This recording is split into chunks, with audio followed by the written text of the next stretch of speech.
भाई भाग के कहां के भाव हमें देखो पूर्ण होकर के हां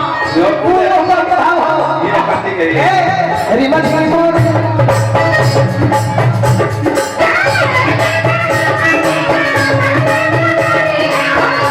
राजा नाच कैसे हो नाच कैसे हो ये भाव आया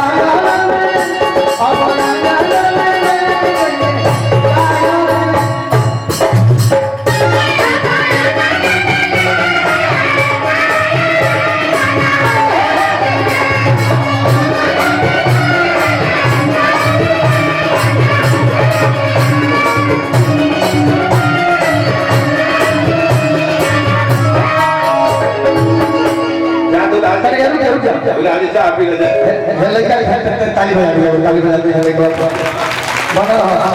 मैंने इंडिया के सूर्य बना तो लेकिन कितने बात बता किया बयान धीरे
खाटी नाटी अंदाज के कलाकार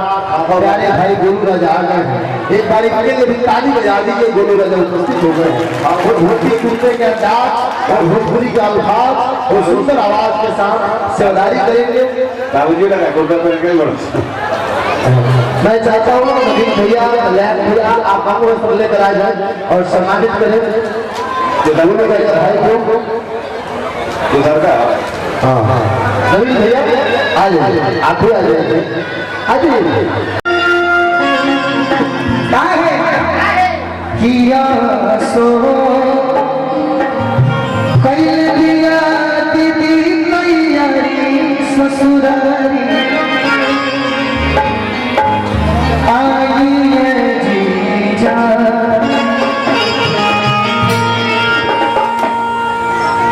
किया सो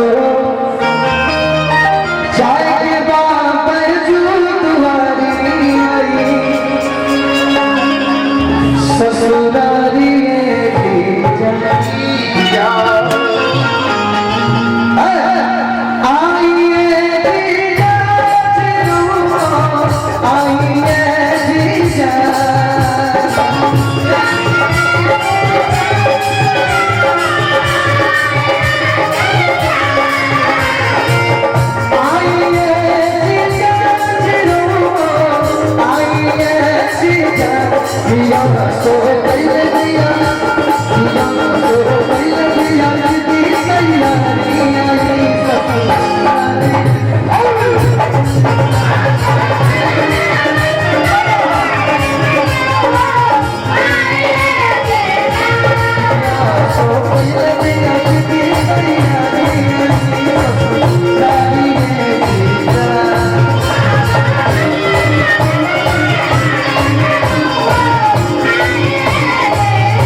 शादी तो कहाँ के लिए हो? रुक के सारे लोगों को मत बुलाओ उन्हीं के आयो से ना सोचे मन बाद में हेलो तो ठीक लगे यही ना बोले भाई कि उहे शादी जब देवखान भई हां अब भीड़ बड़ा यार हां हाथ छूट गए जीजा जी के साथ छूट गए हां साली भुला गए अब तब जोन बाड़ी को का हो रोत है हां एगो कम के धगे दिए कम जी साली भुला गए हमारे मेला में खोजवा दी रविंद्र भैया बड़ा साथ सुता में कुछ सुता कर लेता है पैंट में कमी हम तो हाथे पैंट को अगावत हिस्सा लीजिए भैया भैया कि कौन मुहावा लेके और ससुरारी जाए हम जी कि दो घर घर गलिया में सलिया भुलई पानी खोजवा दी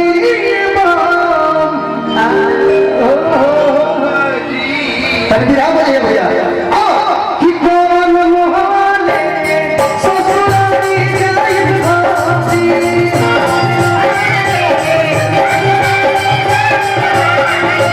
कौन मुहाले ससुरारी जाए भाजी तो घर के गलिया में सलिया भुलई तो घर के गलिया में सलिया भुलई पानी खोजवा दी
भाई बेटी शुभम भाई हाँ जाएगा शुभम भैया के तरफ से आशीर्वाद ठाकुर बाबा दोनों साल के बजे हो हाँ ठीक ठीक सुना ये सुना देखी ऊपर फोटो भाई तो नहीं सुनो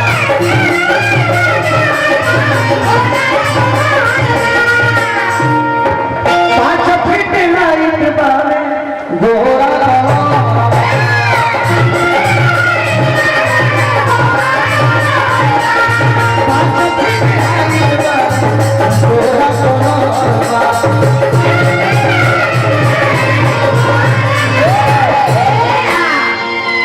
सास ससुर सारी छोड़ी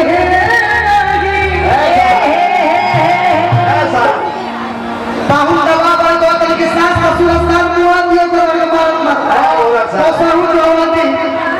कहां भुला दो तो क्या बोला साहब कि सास ससुर सारी छोड़ी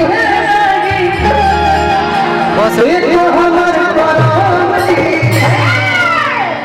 सास ससुर सब छोड़ी एक तो हमारे परामली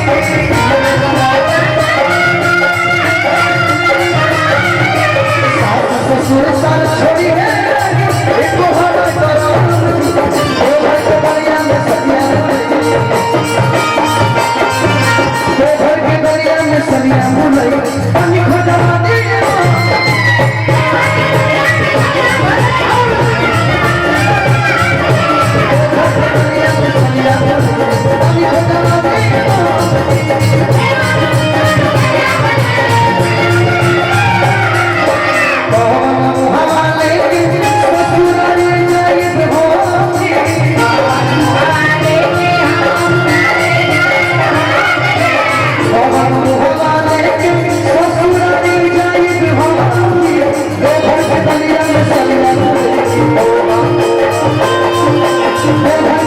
कौन संगम नहीं अभी भजवानी वो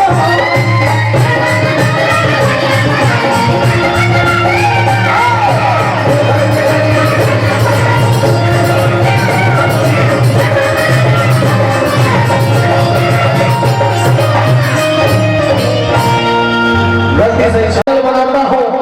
चंदन यादव, गोलू राजा, दीपक तिवारी, ब्रजेश से तमाम कलाकारों जैसे भाइयों को लेकर के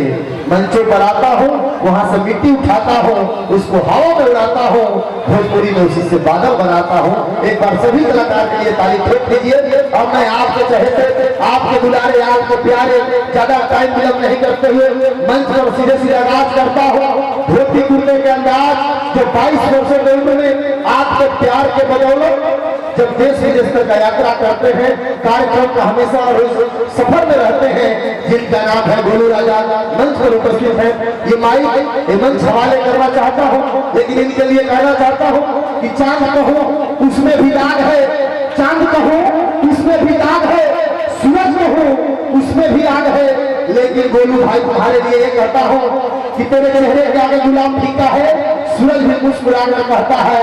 अरे गोलू राजा आज सवेरा हुआ है मंचों पर तो तेरे नाम से हुआ है, इसलिए हमेशा कार्यक्रम में सफर में रहते हैं। आइए मैं ये माइक देना चाहता हूँ, तब आप एक बार मीठा ताली बजा देंगे तो इनका हौसला अफजाई हो जाएगा। माँ मेरी बहन ताली बजा करके भाई गोलू को प्यार दीजिए।